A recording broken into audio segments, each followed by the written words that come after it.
Hi, I'm Dan. And I'm James. And welcome to the Cornwall Property Podcast, where every week we bring you the latest news, hot topics and guidance around the Cornwall property market. Stay tuned to be informed, inspired and to have any of your property related questions answered by trusted local property professionals. Welcome back. I'm Dan. I'm James. And this is episode 44 of the Cornwall Property Podcast. So guys, thank you again for joining us. Thank you for all your messages we've had over the last few weeks. And wow, what a few weeks we've had. Wow. Yeah. It's been crazy. And essentially, this is our market update episode. So thank you once again for joining. Absolutely. And just remember that you can get in contact with us by going to cornwallpropertypodcast.com, onto our website, go onto the front page there, scroll down to the bottom. You can send us a message that way, or you can reach us on social media, especially on our Facebook platforms and also Instagram. Send us a message on there and we will always endeavour to get back to you. And thank you for all of your comms coming this way. Wouldn't be able to do the show without you, so thank you. Yeah, brilliant. We had a lovely voicemail actually from one of you this week, just saying, guys, thank you very much for the content. You guys are doing some great work and keep it coming. So no, it was lovely. Thank you. Really appreciate it. Wanted nothing, no question. It was more just a thank you message. So really, really nice to hear. So thank you once again. But get to the gist of it now, what we're at. So our vision is that we want to help inspire you guys to get involved with property. There's opportunities about, there's concerns in the market. We also want to educate you on the property market. And it is a bit of a science, I suppose, and a history lesson too in certain phases when you look at the past market and you can try and read what's happening. But what we want to do today is we've not necessarily picked a couple of articles each like we normally do because there's been such turmoil over the last few weeks.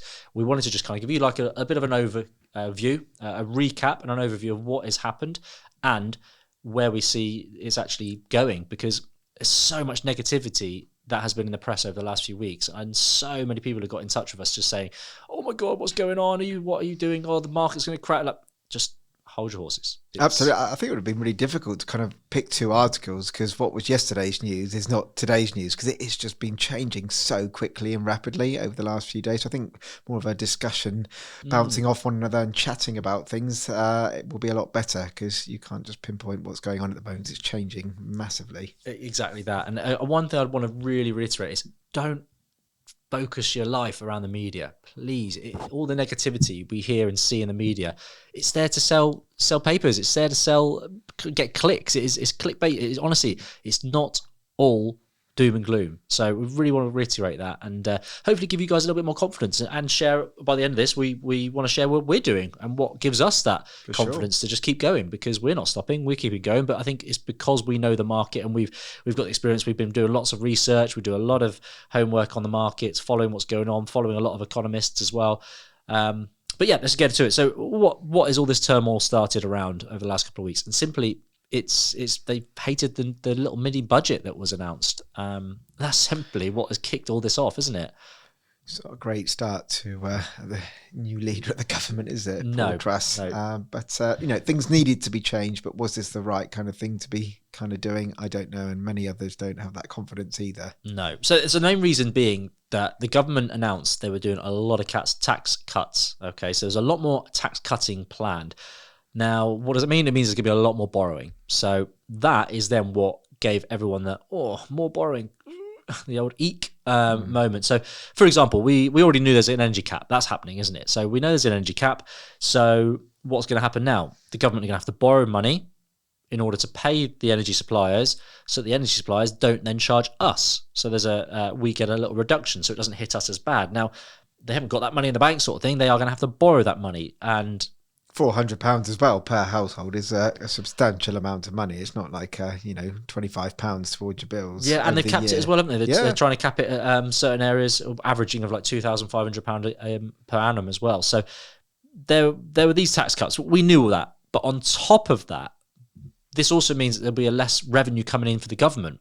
So you've got to look at the government as a business. If the government were a business, crikey, they would have been in liquidation and all sorts of trouble many, many, many times over. But as always, they can just print some cash and kind of get themselves out of it. But the issue we've got is there's a lot of borrowing going on.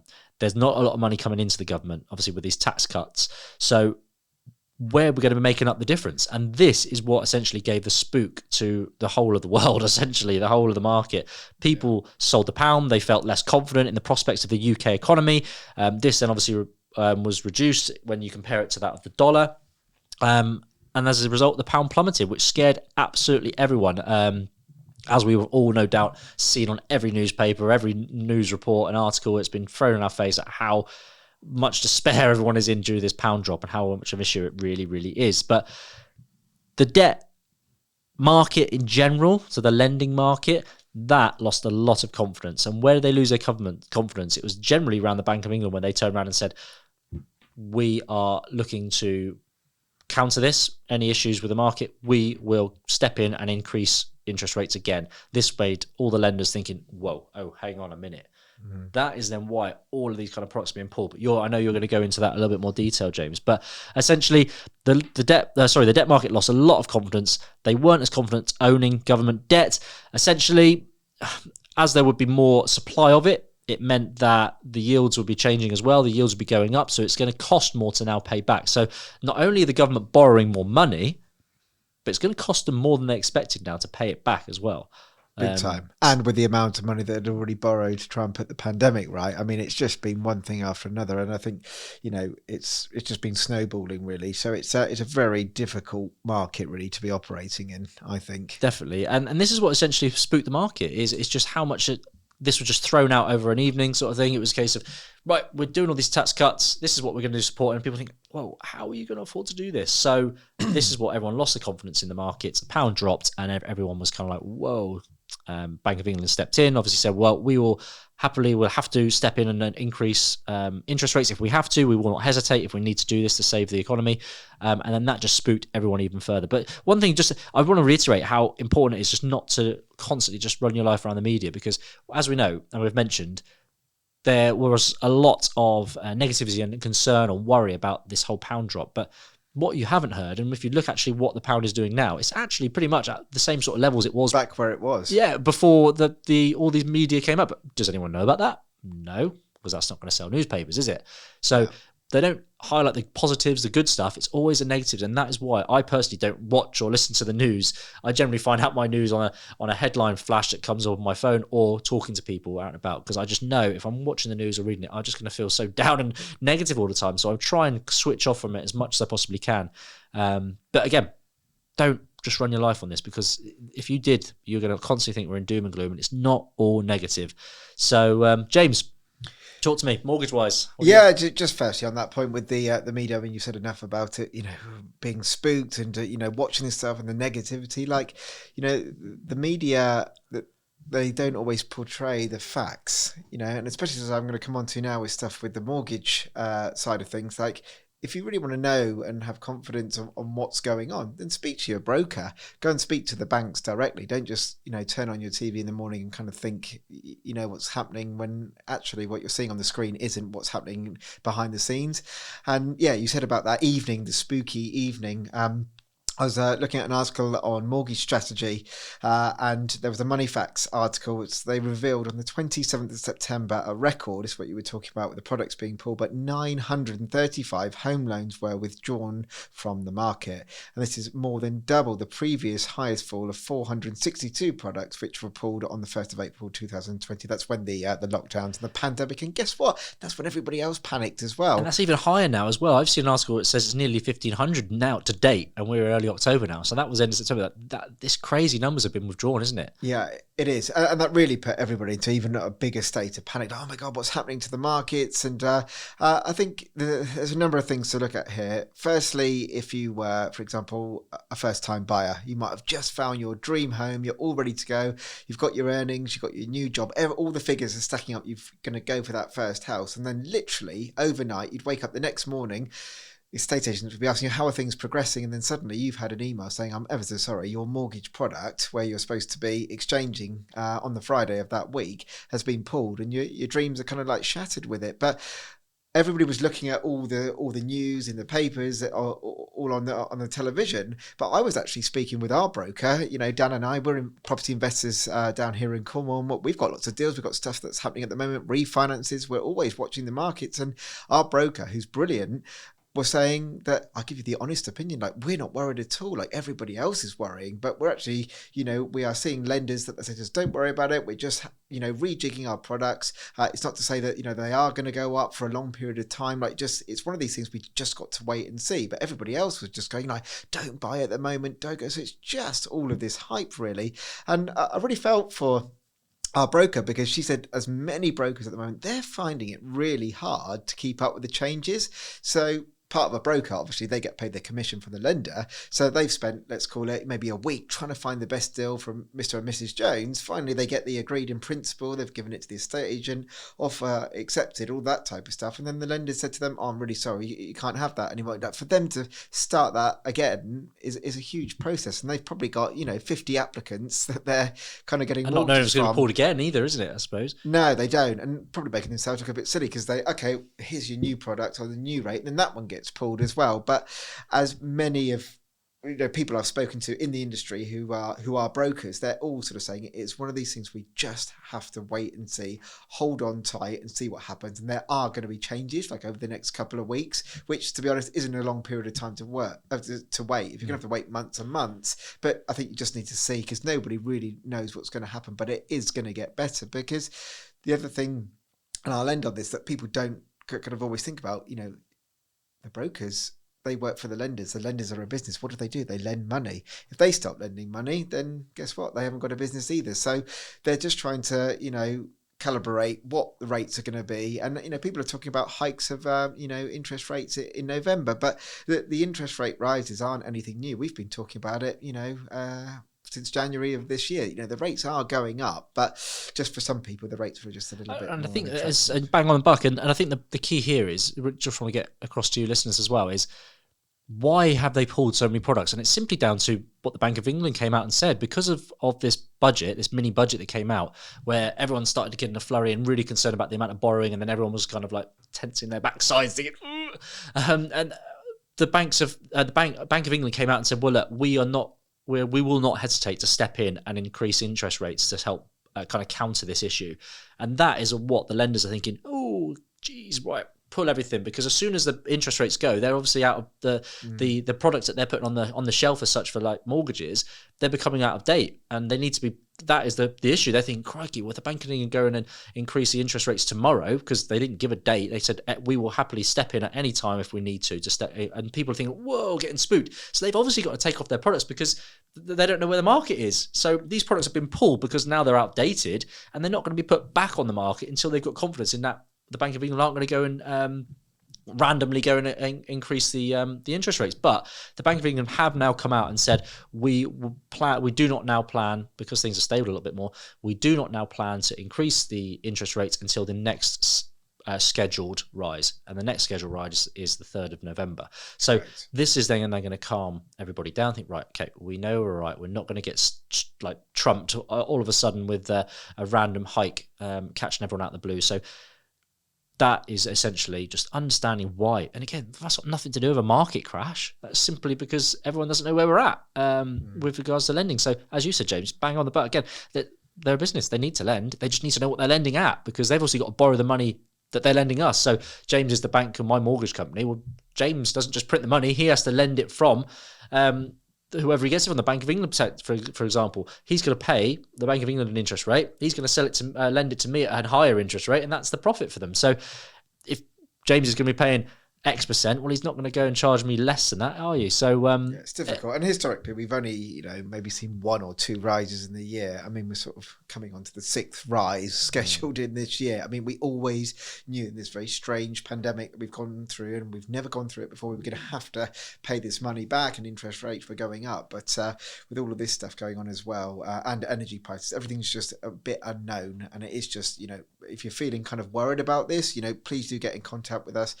We can certainly give our opinions on it, but it is just a bit of a waiting game. And it's not just you, if you're worried about it, everybody's kind of a bit concerned about it, but it will sort itself out. That's the main thing. For sure. And I just want to end on the last kind of like positive spin I want to put on things with regards to the market. So when you look at the papers and you look at the news articles online, and you see house market is crashing, it's happening now, and where they're getting the data from, or what they're looking at is, well, the amount of time it's taken to sell properties and the amount of reductions that you're seeing now online. So houses are going on the market, they're not selling very quickly, so they then reduce the asking price. Now, what we're seeing is essentially a cooling market. That's normal. It's just that we've had such unprecedented times over the last couple of years in the housing market where you haven't had to reduce your prices because people have been just snapping your hand off for it. But now we're actually seeing a normal kind of market, but people don't see it like that. They look at, okay, well, we got a real increase in reduced property prices online now. Clearly, the market's crashing. Well, no. If you look at the actual figures, okay, and the actual figures show that we've increased in the last 3 months. We've seen an increase in reduced property prices online. Fine. Okay, I understand it. But when you actually look at the actual overall figures, so you look at a Home Track report this year, house prices are up 8.2% this year. Healthy. Brilliant. Happy. Great little return that if you've got a property. But when you start tracking back at where the levels are currently on the reduction, numbers of reductions, we're actually getting back to close to pre-pandemic kind of levels in the housing market. So for example, in 2019, before the housing crisis, the sort of figures we're seeing now in the market are similar to what we were seeing back in 2019. That is a normal market. But again, that doesn't sell papers. People are scaremongering. Oh, we're seeing so many reductions in the market. But that's an ordinary market. But what you've also got to spin on it, well, that means there's going to be opportunities as well if you're looking to buy. There's going to be more reductions. There's going to be a better chance of actually getting yourself a good deal. But again, just want to get over the fact that don't always read or listen to everything you read or see in the media, because they're always negative, always doom and gloom. Make sure you look at the facts and the details. And when you do, I think it actually gives you a little bit more comfort in where we're at. And again, with the whole pound, why did we not know that the pound had actually gone back up to its pre-issue kind of figures? Because it doesn't really affect you, unless you're trying to sort currency out. But other than that, it's not really going to affect us day to day. I didn't know until I looked it up. Why? Because I didn't need to know. It wasn't affecting me. So again, don't get yourself swamped with this sort of information. That's kind of the message I think we're trying to get across here. Absolutely. And don't feel alone if you are at the point that we've just finished a property renovation and you're having to put a mortgage on the end of it, or whether your home loan is up for renewal at the moment.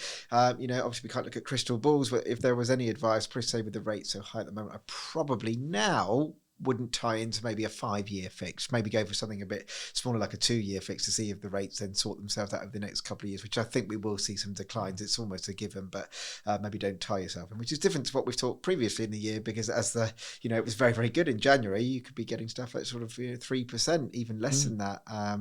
It's just watching the markets. But yeah, I wouldn't tie yourself in for anything too long at the moment. And I don't think I know if I tie myself in right this second either, because obviously a lot of products have come off the market and we're still waiting for stuff to come back on the market, some really competitive products from lenders. So again, if you can just hold off a few more weeks until those new products start coming out, and then things start cooling down with the lending. And they'll market. be competing with each other. So of course it will. Yeah. They'll come down. And essentially what this will happen back, again, I'm going back into it. I've been looking into this quite a lot recently, but essentially it was only the smaller lenders that were really spooked, because they're obviously a far less, they're far more geared, I suppose. So it was the smaller lenders like the Virgin, for example, when they were the ones that really concerned at this whole pound issue. So they were the ones that took all their products off the market, and then slowly, as a domino effect, the larger lenders started pulling their products off as a result. And then it got to a point where there weren't many the larger lenders, because the market was so small, everyone was going to, and they had to pull theirs as well. So it's just a little domino effect. But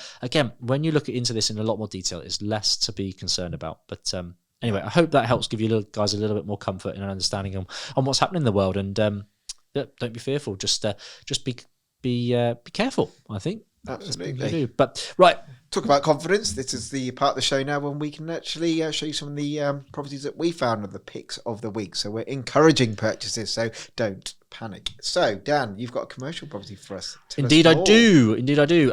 So again, I've got a commercial pick of the week this week, and this is with Miller Commercial. And it's an interesting building, actually. Really interesting building. It's the old Salvation Army Hall down in Camborne. Like a castle, isn't it? Yeah, it's actually an end terrace, but it's...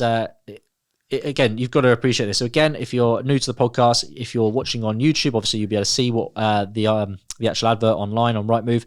If you are listening on your audio device, obviously when you've finished driving or whatever you're doing, go on the show notes and there's a link to the property on there, and you can actually scan through it and have a look at yourself. But yeah, this property is up for 185,000. It's very spacious inside, huge.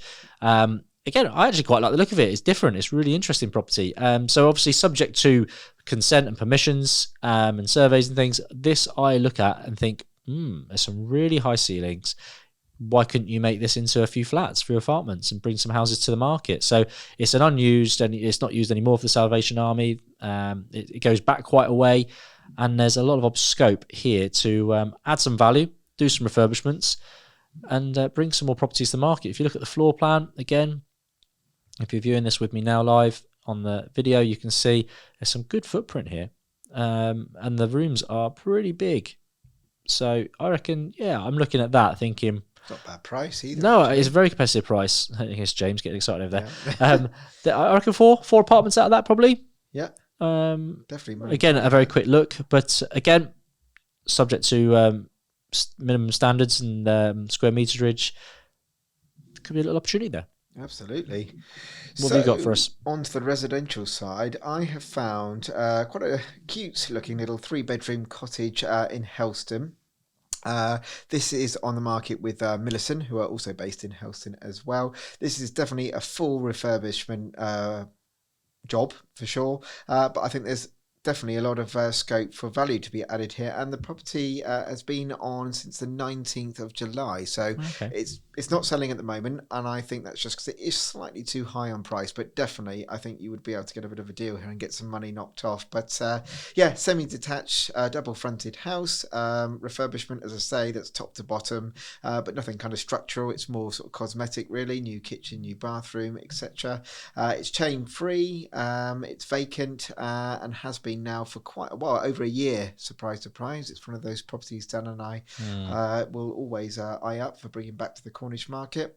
It's also got a generous 2 reception rooms as well, and also a courtyard garden, which, albeit it is shared out the back, but still I think it's a great little project and would be great as a family home for sure. Definitely, yeah, I like it. And you know me, Dan, I like the older style properties anyway because I live in one, but yeah, I think it's quite sweet, just needs some love. Yeah, definitely. And just out of interest, guys, every advert that goes online, they have to legally advertise the EPC, Energy Performance Certificate. So if you go on this one, you can see how horrific the figures are on this one. EPC, here, the EPC is an F. So it's a really poor. So if you were going to let this, you couldn't let it at that standard, particularly with the new legislation coming in. So that would have to be up to like a C by the end, well, within the next couple of years. But again, you'd have to do some improvements. So it's an old granite looking house. It's going to be very cold. I can see night storage heaters in there. So these are sort of things that you need to look in and appreciate. With not only just a cosmetic update here, you're going to have to thermally update this however you possibly can. Maybe new windows. I don't see this standard of windows, so you might need some new windows. May need to insulate the the external walls from inside. Again, just things to bear in mind. You can get more energy efficient storage heaters as well. But yeah, little things you've also got to think about there. But yeah, it's an opportunity, and again, hopefully a motivated seller by the sounds of it. If it's still on the market from July. Any reductions, did you say? There's no reductions at the moment, but I think there would be scope for there to be a reduction, especially with it being on that long as well. And also, you know, EPCs, that's the way a lot of kind of people are thinking at the moment. Like, if it's too low, can I afford to put this much into it to rent it out? But also think of it as a different strategy. If you weren't renting it out, could you actually do this to bring this up to a reasonable standard, but then sell it, and it would make a perfect home for a first-time buyer? So you don't have to go down the renting rules where the EPC obviously wouldn't come into play, you know, if you're just selling it and it's for somebody to live in. So and also be aware that there are a lot of government grants out there as well with certain buildings as well. You might be eligible for getting some grants for upgrading this property as well. But yeah, quite like it. Good shout. Well, guys, that brings us to the close of today's podcast. Thank you so much for joining us. I hope you have got some value and you feel a bit more upbeat about the general market and where we are in the world at the minute. So there are more certain times than uncertain times, but look, we've gone through so much over the last few years. I mean, a whole